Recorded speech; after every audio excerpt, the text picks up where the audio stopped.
إن الحمد لله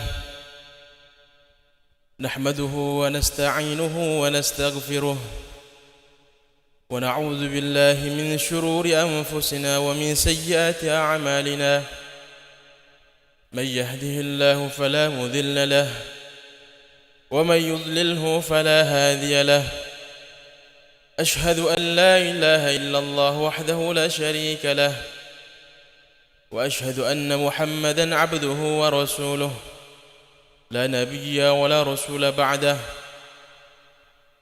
اللهم صل وسلم وبارك على نبينا محمد وعلى آله وأصحابه أجمعين ومن تبعه بإحسان إلى يوم الدين. أما بعد، وقال تعالى: يا أيها الذين آمنوا اتقوا الله حق تقاته ولا تموتن إلا وأنتم مسلمون.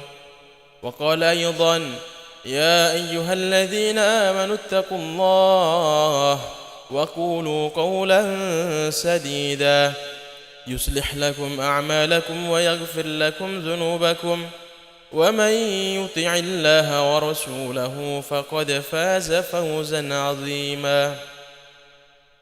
صدق الله العظيم وصدق رسوله النبي الكريم ونحن على ذلك من الشاهدين والشاكرين والحمد لله رب العالمين.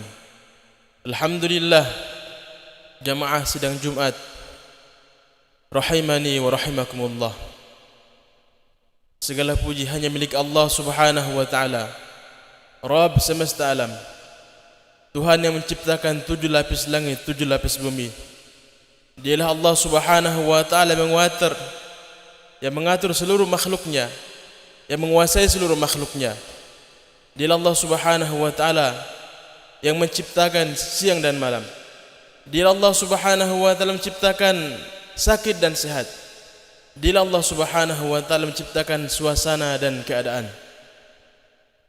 Tidak ada satupun keadaan di atas permukaan bumi terjadi dengan sendirinya tanpa izin Allah Subhanahu wa taala. Dialah Allah Subhanahu wa taala yang maha kuasa atas seluruh makhluknya. Maka kita sebagai hamba Allah Subhanahu wa taala, kita banyak bersyukur kepada Allah Subhanahu wa taala atas begitu banyak limpahan rahmat dan karunia-Nya, begitu banyak nikmat yang Allah Subhanahu wa taala berikan kepada kita. Saking banyaknya kita tidak dapat menghitungnya, apalagi sampai membayarnya. Hadirin sidang Jumat rahimakumullah. Selanjutnya, kami selaku khatib berwasiat, marilah kita sama-sama meningkatkan kualitas iman dan takwa kita kepada Allah Subhanahu wa taala. Karena dengan 2 nikmat inilah kita bisa selamat di dunia sampai di akhirat. Kemudian berselawat kepada Rasulullah dengan ucapan Allahumma salli ala Muhammad wa ala ali Muhammad.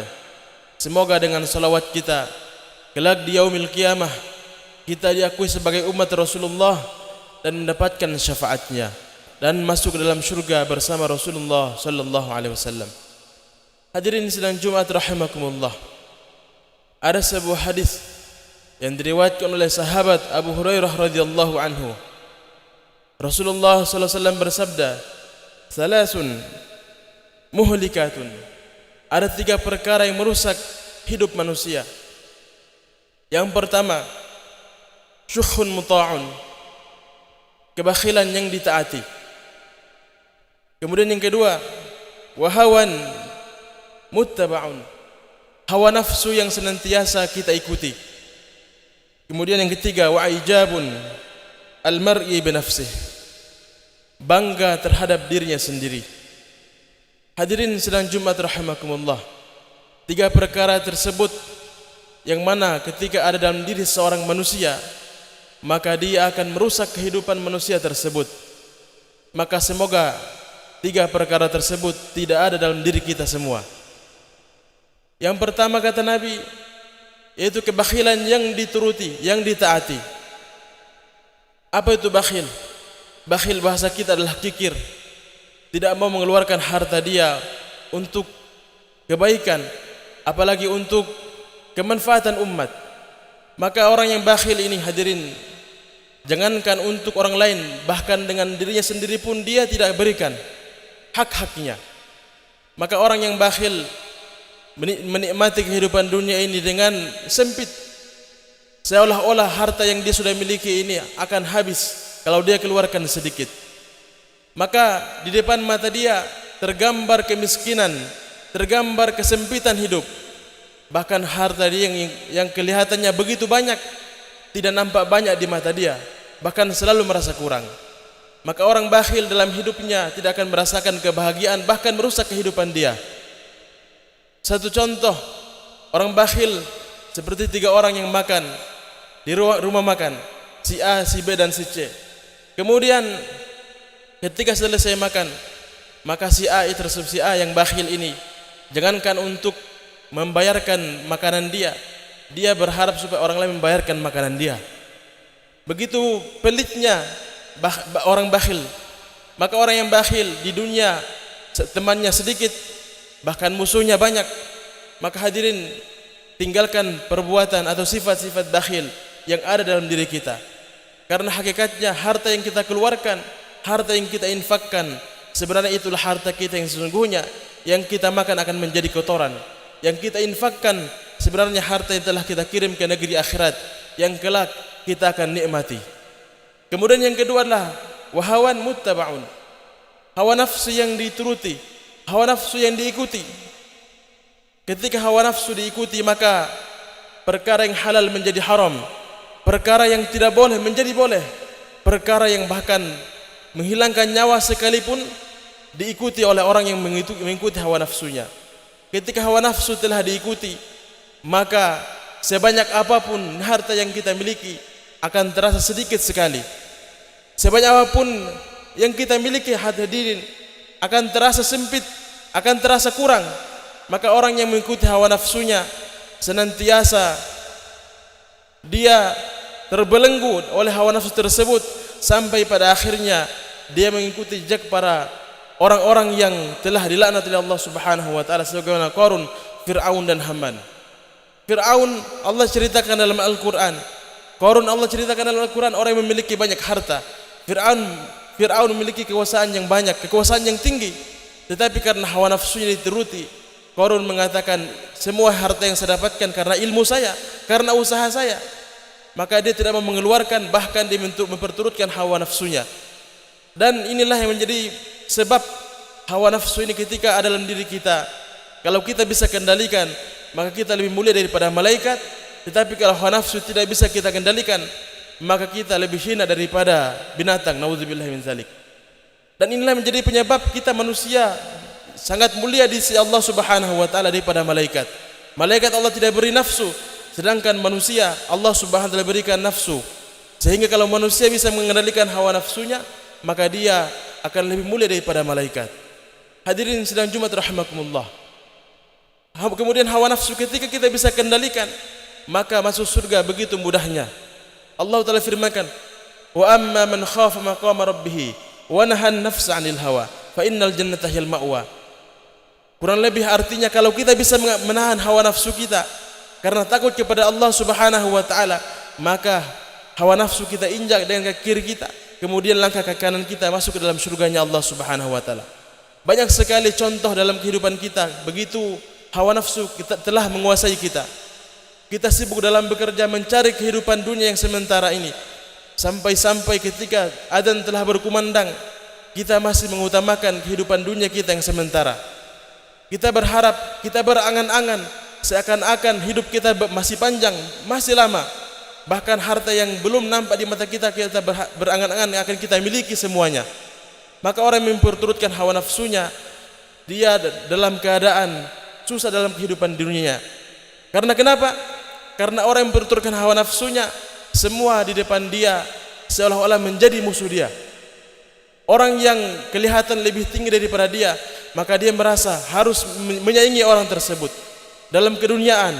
Maka orang yang memperturutkan hawa nafsunya, pada hakikatnya dia telah merusak kehidupan dunia dia. Maka hadirin sedang Jumat rahimakumullah. Kemudian yang ketiga, oleh Nabi SAW disampaikan, yang ketiga merusak kehidupan kita, yaitu wa'ajabul mar'i binafsih, yaitu kita takjub ataupun merasa bangga dengan diri kita sendiri. Kita merasa hebat lebih merasa hebat daripada orang lain. Dan bahasa bebasnya adalah sombong, angkuh, merasa takjub dengan diri kita sendiri dan menganggap orang lain lebih hina daripada kita. Hadirin sidang Jumat rahimakumullah, ketika orang telah berbangga dengan dirinya, Allah Ta'ala berpesan, alhaakumut takasur hatta zurtumul maqabir. Jangan sampai kita bermegah-megahan, melalaikan kita. Sampai kapan kita lalai hadirin? Allah sampaikan hatta zurtumul maqabir, sampai kita masuk dalam kubur. Maka hadirin sidang Jumat rahimakumullah, sebelum ajal menjemput kita semua, marilah kita menjaga diri kita dari tiga perkara ini. Jangan sampai sifat-sifat buruk tersebut menghinggapi diri kita. Maka orang yang telah merasa takjub dengan dirinya, ini sebenarnya jebakan daripada syaitan. Syaitan ketika ingin merusak seseorang, dia tidak, ketika dia menggoda orang tersebut untuk melakukan kemaksiatan atau dosa, tetapi orang tersebut tidak melakukannya, maka dia akan membisikkan dalam hati kita, kamu lebih baik daripada si fulan. Salat kamu sudah bagus, baca Quran kamu sudah bagus, zikir kamu sudah bagus, sedangkan si fulan belum salat, si fulan masih bolong-bolong salatnya, si fulan masih tidak melakukan kebaikan. Maka seolah-olah kebaikan kita segunung, ya, kebaikan kita sebanyak gunung-gunung. Tetapi karena syaitan membisikkan dalam hati kita, kita merasa takjub dengan diri kita sendiri tanpa melihat kebaikan orang lain, maka syaitan telah menjebak kita masuk dalam perangkapnya. Begitulah Allah Subhanahu wa taala katakan dalam Al-Qur'an, wala tattabi'u khutuwati syaitan, dan jangan kamu mengikuti langkah-langkah syaitan. Karena syaitan ketika membisikkan manusia, dia tidak langsung menjerumuskan orang tersebut, manusia tersebut, tetapi sedikit selangkah demi selangkah, sedikit demi sedikit, sampai manusia terjerumus ke dalam dosa dan maksiat kepada Allah Subhanahu wa taala. Semoga Allah Subhanahu wa taala menjaga kita, menjaga anak keturunan kita, keluarga kita, teman-teman kita dari tiga sifat buruk tersebut yang disabdakan oleh Rasulullah sallallahu alaihi wasallam. Dan semoga kita semua yang hadir pada Jumat hari ini, Allah Subhanahu wa taala berikan kita kekuatan iman dan takwa. Allah taala berikan kita keistiqomahan dalam menjalankan perintah Allah Subhanahu wa taala dan mencontoh Rasulullah sallallahu alaihi wasallam. Tidak terasa hari ini kita telah masuk pada Jumat pertama pada bulan Rabiul Awal, bulan kelahiran Rasulullah sallallahu alaihi wasallam. Rasulullah adalah sosok Nabi yang sangat mencintai umatnya, bahkan beliau rela berkorban sampai hadirin tetesan keringat, bahkan darah beliau korbankan supaya umat ini, diri kita semua mendapatkan hidayah dari Allah Subhanahu wa taala. Maka bukti pengorbanan beliau membentuk rombongan-rombongan dikirim kepada seluruh penjuru dunia. Sampai hari ini alhamdulillah kita bisa merasakan Islam, kita bisa salat berjamaah, kita bisa baca Quran. Ini sebab karena perjuangan Rasulullah dan para sahabat. Semoga dengan salawat yang kita lantunkan, Allahumma salli ala Muhammad wa ala ali Muhammad, kelak yaumil qiyamah kita dimasukkan dalam barisan Rasulullah sallallahu alaihi wasallam dan para sahabatnya, yang pada akhirnya kita semua akan dimasukkan ke dalam surganya Allah Subhanahu wa taala. Barakallahu li wa lakum fil Qur'anil azim wa nafa'ani wa iyyakum bima fihi min al-ayati wadh-dhikril hakim wa taqabbalallahu minni wa minkum tilawatahu innahu huwal ghafurur rahim.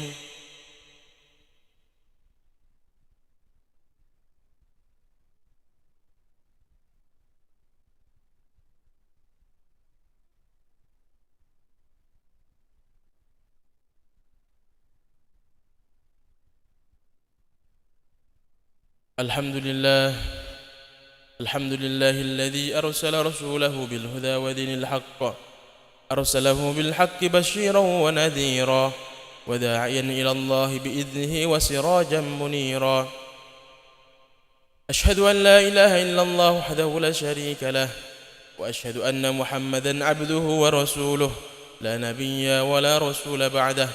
اللهم صل وسلم وبارك على نبينا محمد وعلى آله وأصحابه أجمعين ومن تبعه بإحسان ليوم الدين. أما بعد، وقال تعالى: يا أيها الذين آمنوا اتقوا الله حق تقاته ولا تموتن إلا وأنتم مسلمون. وقال أيضا: يا أيها الذين آمنوا اتقوا الله ولتنظر نفس ما قدمت لغد واتقوا الله إن الله خبير بما تعملون. Hadirin jamaah Jumat rahimakumullah, di khutbah yang kedua ini kami ingatkan kembali, kita sudah berada di awal bulan Rabiul Awal. Artinya tidak terasa waktu begitu cepat berlalu. Waktu terus berputar, tetapi kita manusia kadang-kadang tidak pernah lepas, bahkan syaitan tidak pernah lepas dalam sekejap pun dalam kehidupan kita 24 jam dalam sehari-hari. Maka orang yang cerdas, mari kita sama-sama mengingatkan diri kita yang belum taat, yang belum salat 5 waktunya, kembali salat 5 waktunya. Yang belum baca Quran, ayo sama-sama kembali baca Al-Quran. Yang belum zikir, mari sama-sama kita berzikir kepada Allah Subhanahu wa taala. Jangan tunggu nanti-nanti sebelum kita keburu mati. Jangan tunggu kapan-kapan sebelum kita dikafani. Maka orang yang cerdas oleh Nabi disampaikan, yaitu orang yang mempersiapkan bekal dia sebelum datang kepadanya kematian. Marilah kita berdoa kepada Allah Subhanahu wa taala. Semoga Allah Subhanahu wa taala mengampuni dosa-dosa kita, mengampuni dosa kedua orang tua kita, mengampuni dosa anak istri kita, sahabat-sahabat kita dan umat Rasulullah sallallahu alaihi wasallam. Allahumma salli ala Muhammad wa ala ali Muhammad. Allahumma ighfir lil muslimin wal muslimat wal mu'minin wal mu'minat al ahya'i minhum wal amwat innaka sami'un qaribun mujibud da'awat ya qadiyal hajat. Allahumma ihdina as-siratal mustaqim siratal ladzina an'amta 'alaihim minan nabiyyin was-siddiqin wasyuhada'i was-salihin. اللهم عافنا من كل بلاء الدنيا وعذاب الآخرة شر الدنيا وشر الآخرة. غفر الله لنا ولهم برحمتك يا أرحم الراحمين. ربنا آتنا في الدنيا حسنة وفي الآخرة حسنة وقنا عذاب النار والحمد لله رب العالمين. عباد الله إن الله يأمر بالعدل والإحسان وإيتاء ذي القربى وينهى عن الفحشاء والمنكر والبغي يعظكم لعلكم تذكرون ولذكر الله أكبر والله يعلم ما تصنعون. أقم الصلاة. الله أكبر الله أكبر أشهد أن لا إله إلا الله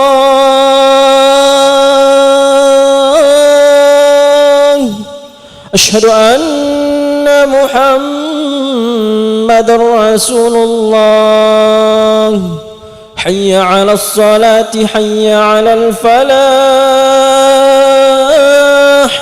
قد قامت الصلاة قد قامت الصلاة. الله أكبر الله أكبر لا إله إلا الله.